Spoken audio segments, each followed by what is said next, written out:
اکثر کا سوال یہ ہے کہ اس زمانے میں بہت سے لوگ جو حضرت اقدس مسیح موعود علیہ السلام کا مذاق اڑاتے ہیں، اس بات کو ہمارا ریسپونڈ کس طرح ہونی چاہیے؟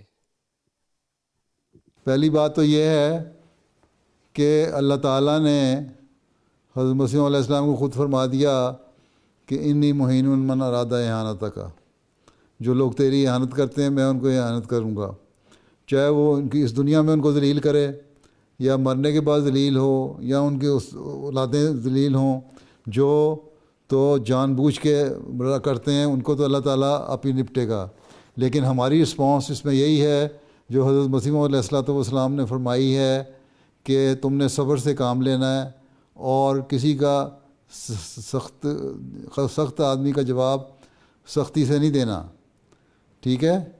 تم نے لڑائی نہیں کرنی، تمہیں بے شک میری محبت بڑی تم پہ غالب ہے، لیکن تم نے لڑائی نہیں کرنی۔ دیکھو آج کل ہمیں سب سے زیادہ پیارے تو حضرت صلی اللہ علیہ وسلم ہے نا، مسیح موعود علیہ السلام سے بھی زیادہ ہمیں پیارے حضرت محمد رسول اللہ صلی اللہ علیہ وسلم ہے۔ اور آج کل دیکھو فرانس میں اور بعض یورپین ملکوں میں ان کے خاکے بنا کے مذاق اڑایا جاتا ہے۔ اس پہ ہماری رسپانس کیا ہے؟ ہم یہ کہتے ہیں ہم زیادہ سے زیادہ درود بھیجیں، رسول کریم صلی اللہ علیہ وسلم پہ زیادہ درود بھیجیں، اور جب ہم درود بھیجتے ہیں تو رسول کریم صلی اللہ علیہ وسلم پہ تو آل محمد پہ درود بھیجتے ہیں، ٹھیک ہے؟ آل محمد بھی اس میں شامل ہو جاتی ہے، اور رسول کریم صلی اللہ علیہ وسلم کی سب سے بڑی آل حضرت مسیح موعود علیہ السلام ہیں۔ آپ وہ ہیں جو ان کے سب سے زیادہ آل میں شمار ہو سکتے ہیں۔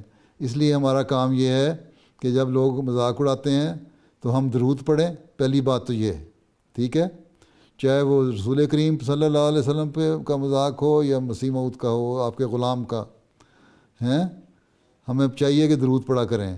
نمبر 2 یہ کہ اپنے نمونے ایسے بنائیں کہ مذاق اڑانے والے خود بخود خاموش ہو جائیں، وہ دیکھیں کہ ہم مذاق اڑاتے ہیں لیکن یہ لوگ تو حقیقی اسلام کی تعلیم ہمیں بتاتے ہیں، یہ لوگ ہیں جو پیار اور محبت کو پھیلاتے ہیں۔ ہم ان سے نفرت کی بات کرتے ہیں، یہ ہمارے سے پیار کی بات کرتے ہیں۔ قرآن شریف میں بھی یہی لکھا ہے کہ جو کہنا ولی حمیم، کہ جب تم اگر صحیح طرح اخلاق سے پیش آؤ گے تو وہ جو تمہارے دشمن ہیں وہ تمہارے جانثار دوست بن جائیں گے، ٹھیک ہے؟ اس لیے ہماری رسپانس یہی ہے کہ ہم خاموشی سے اپنے عمل ٹھیک کریں، اپنی حالتوں کو بہتر کریں، اللہ تعالیٰ کے آگے جھکیں، دعا کریں کہ اللہ تعالیٰ ان لوگوں کی حالتوں کو بہتر کر، اور اگر اللہ کے نزدیک ان لوگوں کی حالت بہتر نہیں ہونی تو پھر اللہ تعالیٰ ہمیں ان لوگوں سے نجات دے اور ان کے منہ بند کر دے، تاکہ یہ ہمارے پیاروں کا مذاق نہ اڑائیں، نہ مسیح موعود کا، اور اس سے بڑھ کر نہ رسول پاک صلی اللہ علیہ وسلم کا مذاق اڑائیں، اور ہم خوشیاں دیکھنے والے ہوں اس دنیا میں۔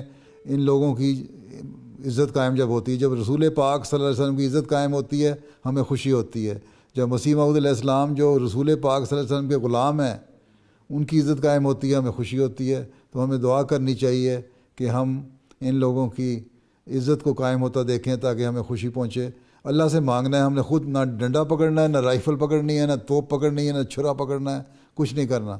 ہم نے اللہ کے آگے جھکنا ہے، اپنی حالتوں کو بہتر کرنا ہے اور درود شریف زیادہ سے زیادہ پڑھنا ہے، ٹھیک؟ سمجھ آ گئی؟ آ گئی سمجھ؟ چلو شکر ہے، آ گئی، جی ہے، چلو جزاک اللہ حضور۔ اے شخص تو